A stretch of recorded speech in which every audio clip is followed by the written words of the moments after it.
So we need to thank BP Canada. They are the sponsors of the coffee and snacks that you have here this morning.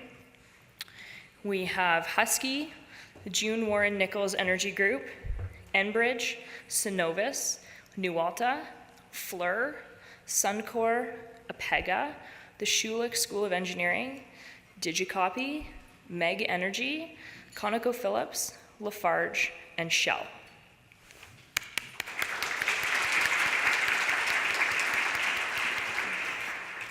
And now, we would like to welcome Elmarie Course up to the podium.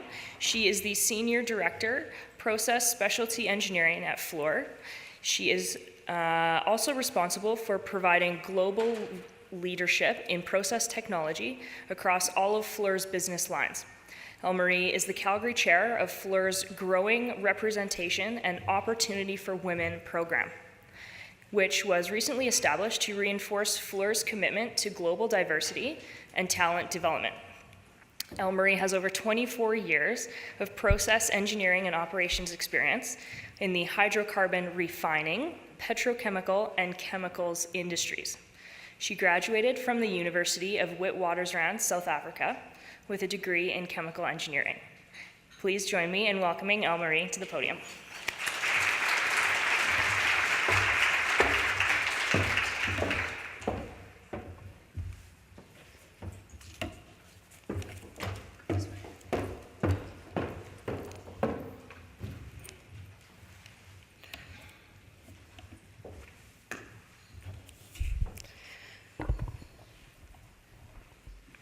So good morning, ladies and gentlemen. I am honored to have been asked back to speak here again this year and to speak with you. My intro to my address leads with, if you are dropped into the year 2020 today, you would not be able to function. That sounds ominous. Sounds like you're talking about surviving. Why are we talking about surviving? This is not a cataclysmic event that we need to survive. This is just the year 2020. And that is the same year my youngest son enters the workforce. This in itself is worrying as a parent. However, he came up with the word cataclysmic, so maybe there's hope there. But to the point, this is just a passage of time. The way everyone talks about 2020 reminds me of the run-up to the year 2000.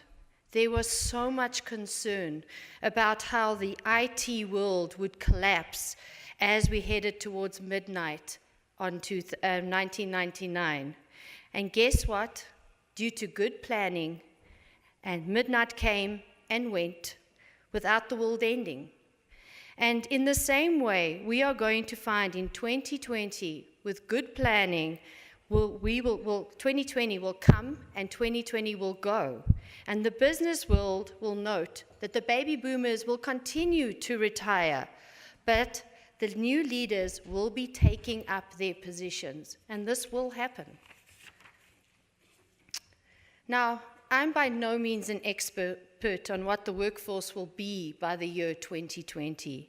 I can only give reflections from experiences that I have gathered while doing my day-to-day job. It is said by the year 2020, there will be 5 generations in the workforce. Think about that, 5 generations. The traditionalists are still here. They were born before 1945. And then we have the next group, which is the baby boomers, and their age ranges are from 1946 to 1964. We then have the Gen Xers, 1965 to 1976, and Gen Y, or the millennials, and that's 1977 to 1997. And now the next generation that was born after 1997, and they are at the moment being referred to as Generation Z. The actual year ranges differ depending on what media source you read. However, the actual cutoff point is not as important. Sorry, just hang on. This is driving me. Never mind you. The actual cutoff point for these year ranges is not important as the historical events and social trends that have shaped the different generations. So don't cue in on the years of when people were born. It's more in what experiences did they have in the years that when they were born. Traditionalists have been shaped by the Great Depression and World War II. Gen X have grown up in dual income families and unfortunately a higher divorce rate than ever before. They are also known as the latchkey generation. Gen Y grew up with very protective parents, more commonly known as helicopter parents. So my poor children, the one who's 18 and is officially a Gen Y, has a parent who's a baby boomer, and he still calls me a helicopter parent, so I'm not sure how that all works. Anyway, they are also often described as the generation with entitlement issues. And I have purposely not mentioned the baby boomers. When I think of the baby boomers, two events come to my mind. One being Woodstock, the hippie era. Woodstock happened in 1969, when that generation was around about 18, 19, 21 years old. And the second event being when John Armstrong and Buzz Aldrin and Michael Collins landed on the moon. Believe it or not, but these two events occurred within months of each other in 1969. The one was about making love and not war, and the other one was technology advancement. What must the leaders of that day have been thinking when they compared these two different events? I am sure there must have been some that felt the hippie era generation wouldn't be able to lead themselves out of a black box. But yet, here we are today, wondering how to survive the brain drain when these baby boomers retire. What I'm really alluding to is that, yes, we all change as we grow older, both physically and mentally, and we will all eventually retire. And the next generation will take over as the new leaders. You cannot stop time. I am a baby boomer. And remember, when the landing on the moon occurred, I was so excited. I lived in South Africa. I couldn't wait to see the pictures. Only one small problem. We didn't have television in South Africa. So I never got to see that moon landing like some other countries did, almost live. I had to wait for the newscast the next morning on the radio to confirm that it had in fact happened.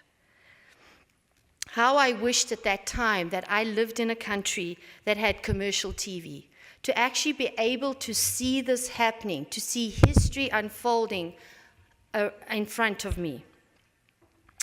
You see the young kids today, cell phones glued to the hip.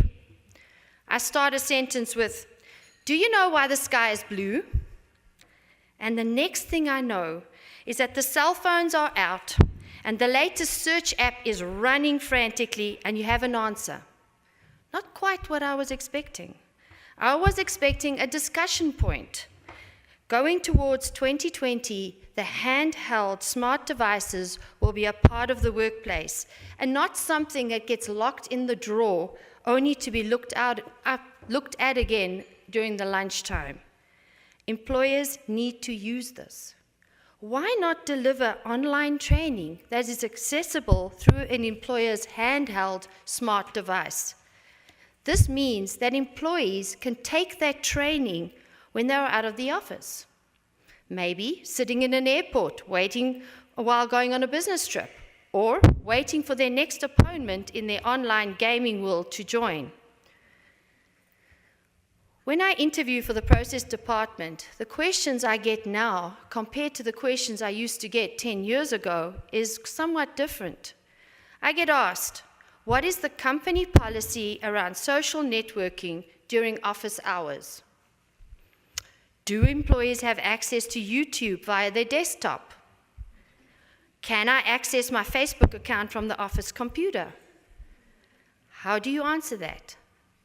Not by thinking that the reason you're being asked is because that's all they want to do all day. That's not the case.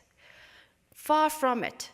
They just want to confirm that they are not cut off from the outside world for the better part of their day.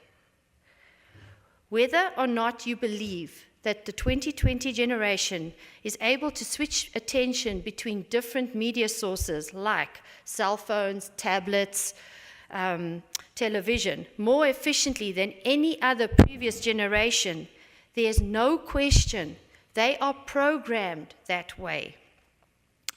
I read the other day that the average number of times a Gen Y will access their cell phone is 1,500 times a day.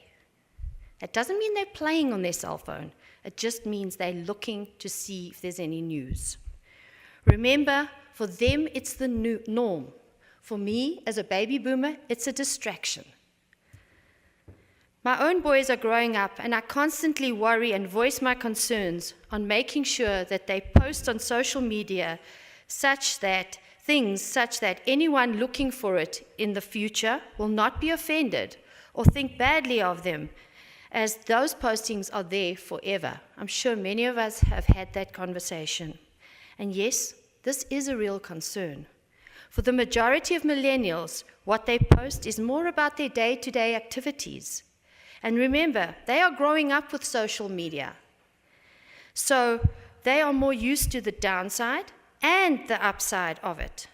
Social media does connect people.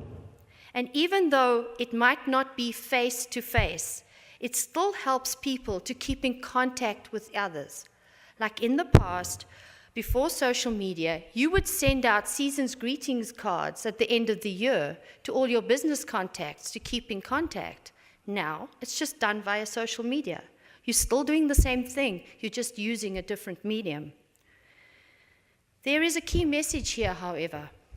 Baby boomers like me had to fill in the blanks on major things such as the moon landing. We had to use our imagination and we had to be creative. We felt the need to share these ideas with others that we built, and through that we built stronger images and more detailed memories, because if you tell someone, it becomes a memory. Today, there's no need to do that. At the touch of a button or a verbal instruction to Siri, the younger generations are able to find video, images, stats, history, pretty much anything that they want to look up, they can find at the touch of a cell phone key. When we process key events or work through challenges, we do it in a way such that it becomes a memory in our minds. So as you're working day to day, you are creating memories and they remain in your mind. But today, through cell phones, there's no need to memorize anything. Your phone has all those answers. But what is better is I believe that working through a problem and you gain input from others, learning through action is what allows us to learn. So as we are doing challenges, as we are interacting with others, we are learning. Most of what we learn through experience. Approximately about 70% of what we learn is through experience, through doing, and by being given responsibility that we then have to live up to. How do you do that when you've never had to work through it? The answer is just a stroke of a cell phone away. How many of you worry that the times your son and daughter seems to spend behind a screen, immersed in some game playing role that appears to be simply a distraction to schoolwork or chores? Well, we're not going to be able to change that. So we need to make use of that instead of complaining about it. What we need to figure out is how we can take that energy and focus, the energy and the focus, and turn it into something that will engage our workforce. So, one way is through gamification. Now, I also didn't know what this word meant until a few days ago. I wanted an idea, but I didn't know what to call it. Wikipedia, where else would I get a definition?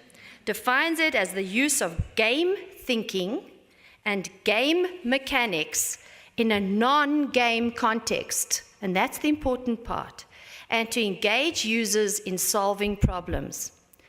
Gamification has been studied and applied in several domains, with some of the main purposes being to engage, to teach in classrooms, to entertain, and to improve the perceived use of information systems. So how can we use it? Well, why not create real-life scenarios or simulations? The employees can immerse themselves into the game and play the game, yet at the same time, they are gaining positive experience in a no-risk or low-risk environment. When you think about that in the context of experiential learning, there's a great opportunity to create ways for employees to learn and experience, because while they're playing the game, they are experiencing, solve challenges, and work together to solve complex problems, the way the baby boomers learned, but in a way that is comfortable and enjoyable to this generation. I would say we need to watch this space more as we move towards 2020 and the workforce that will be joining and eventually leading teams. I have said a lot about how we need to change the work environment to accommodate advancements in technology and the new generations. However, now I do want to talk to the younger generation that are poised to take over from the generation that is going to retire. Take over. Make me comfortable to give up my chair for you. No one is going to hand you a job on a silver platter. No one. It wasn't handed to me, and I'm not handing them out. It is up to you to make yourself ready for that position. What that means is that you need to prepare for taking over.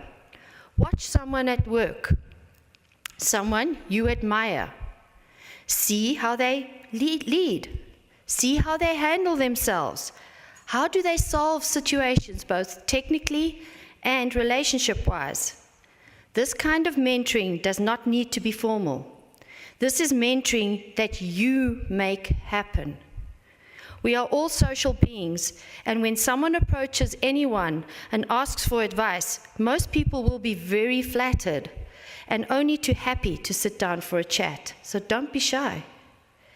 Another form of mentoring is to take note when someone has a leadership style that you do not like. That is mentoring. And note how they react in different situations and think to yourself, how could I have and how would I have handled the situation differently? Many people think of conflict as negative. It's something that should be avoided. In my experience, avoiding conflict only results in one thing. The conflict gets bigger, and eventually you have no course of action but to address it. And this usually is when it's a huge issue, the proverbial molehill growing into a mountain. Conflict can be healthy. It's a way to raise issues, suggestions, ideas, and is something that shouldn't be avoided. However, dealing with conflict is a skill, and it is a learned skill. We don't all get born with this special gene that allows us to deal with conflict. We have to learn how to deal with conflict. Often, after a day where there's been conflict at work, I reflect on how I could have handled that situation better. I think about what I said, what I should have maybe not said, and what I should have maybe really said.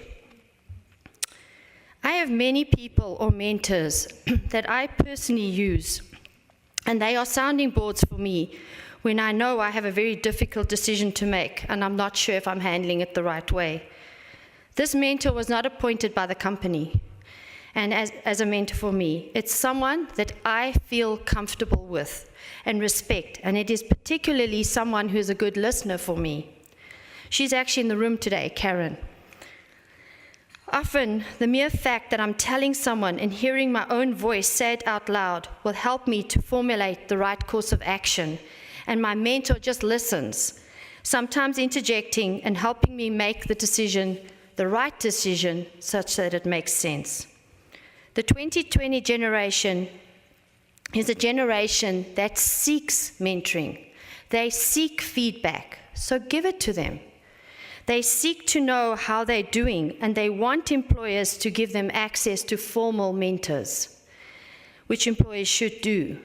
But the 2020 generation needs to seek out their own mentors too. And remember, you might have more than one. You don't only have to have one. It is estimated that as the baby boomers retires, there will not be enough Gen Xers to take their jobs. And the Gen Ys will need to step up and take up leadership long before they would have traditionally had the work experience to allow for this natural progression. Companies need to have in place, as we steam towards 2020, accelerated programs to ease Gen Ys into leadership positions. These programs cannot depend on the Gen Y gaining the experience, on the job training, if you like. There just isn't enough time. What this means for Gen Y is that they will be given responsibilities which they need to grab with both hands and run with it and not be shy. And not be shy to ask for help, and not to be shy to say when they have failed and figure out how they can pick themselves up and get back onto it. And of course, we get to work-life balance. I think it's come up in every presentation that we've had. The younger generation cites this as very important to them. And honestly, I thank them for bringing it up. Because we've always thought work-life balance is important, but we haven't always talked about it. So by the Gen Y and the Gen Xers saying, hang on, I like work-life balance, it has brought it to the forefront and allowed us to sit down and have a discussion about it. Work-life balance is difficult to achieve. Let's not kid ourselves. You speak to any manager, whether they are a woman or a man, everyone wants work-life balance and everyone struggles to achieve it. But work-life balance is up to you personally, and you need to determine where that balance lies in your life. Your company cannot determine it for you. Employers can try to accommodate some of these work-life balance challenges by looking at flex start times and end times, for argument's sake. Reduced work weeks for employees that for a period of time require a shortened work week. For example, after returning from maternity leave or paternity leave. Employers that understand the importance of work-life balance will have better retention of employees that absolutely ignore this request. I got a story to tell you. I digress a bit, but I have a story to tell you about work-life balance. Work-life balance, even within a family, can be different. Many people who know me better will say my work-life balance is definitely not for them. And I agree, it's probably not for them. I believe very strongly that you need to give back to the community you live in. And my husband and I would love to give back and volunteer at our children's school. But when they need us, it's during school hours, and that's when we're not available. But a few years ago, quite a few years now, both my children participated in the musical plays at school. And we both discovered, my husband and I, that we have a skill that the school can use. So getting back to work-life balance, the school in particular requires costumes to be made for these musicals, and I can sew. So I took on the job of helping to sew for these musicals, sew the costumes for the musicals. I don't have a lot of time. So I land up sewing at 10 o'clock at night, when everybody's gone to bed in the rest of my house, they're all in bed, I go downstairs, switch on the TV, put some music on, and I start sewing and creating costumes. And I usually sew till about 1 in the morning. Now, for some people, that is a nightmare of a work-life balance. For me, it's great. I enjoy that peace. I enjoy no one nagging me for anything. I enjoy the quietness of it all, and I enjoy creating those costumes. Well, at this time, my husband's long gone to bed, And we're at the play, and I'm in the back, I'm helping backstage, and he's in the audience, and one of the ladies leans over to him and says, you know, the next scene, the squirrel costumes are coming, and they are absolutely stunning. And my husband says, okay, so he waits for the costumes to come, and they come on stage, the kids are having a great time, and he says, you know, these costumes are great, but who made them? And the lady next door to him says, hey, buddy, it was your wife. And the point being that even my husband and I don't have a work-life balance that sometimes coincides. So he hadn't even seen me making these costumes because it had happened between 10 and 1. But anyway, so the point I'm trying to make is you need to work it out for yourself. That kind of work-life balance wouldn't work for most people, but it works for me. I enjoy it and I'm happy. So therefore, it's a good work-life balance for me. There's a great book called Strengths Finder by Tom Roth. This online assessment tool helps you find your strengths. And the premise of the book is that you need to build teams that complement your strengths so that together you're all stronger. So where you are perhaps weak in one strength, somebody else is stronger, and that helps to make the team one. Gallup conducted a survey of 1,000 people who, when asked to respond what I do best as far as the job they do every day, responded when they were asked, do you strongly agree, or do you strongly disagree, or do you just disagree? What they were telling us is that the majority of people that responded to this question, strongly disagree or disagree, didn't enjoy their jobs. These people did not focus on their strengths every single day, and as a result, they were not engaged in their jobs, and more than 3 times as likely to not have had an excellent quality of life. I'm sure you will agree that it's pretty impressive statistics that if you could report that you are more than 3 times as likely to report having an excellent quality of life just because you enjoy what you're doing and taking an element of the work that you do every day and enjoy that. You're not going to enjoy everything, but take an element of what you do every day and enjoy it. Your quality of life will improve. In fact, doing something that you're both good at and like doing is almost like finding the Holy Grail, right? Leaders who can create these opportunities for employees find that these employees are more creative, and typically they will produce the best results. And the best part is they will not even feel like they are trying because they're doing something they love. Leadership is a personal style and cannot be forced. By that I mean, if you follow all the rules of great leadership as explained by some professional courses and degrees, you will still not be a great leader unless you put your own personal stamp on it. In other words, you need to figure out for yourself how your leadership style can be enhanced by the teachings. Seek both positive and negative feedback. You often learn more from negative feedback, even though it may be painful, than you do from a pat on the back. For you, the young leaders in this audience, you do not need to lead the way I do. I have a personal style that you do not need to copy. Use your technology to create a style of leadership that's all your own. But remember, we are all very social beings, and we do require face-to-face interaction. A true leader looks at his or her team and helps them to succeed. Personally, I'm looking forward to seeing the achievements of this Workforce 2020. They have confidence, imagination, and initiative, and can achieve their own landings on the moon. I often wonder, where will they take us? Thank you, everyone, and I'll take the questions now.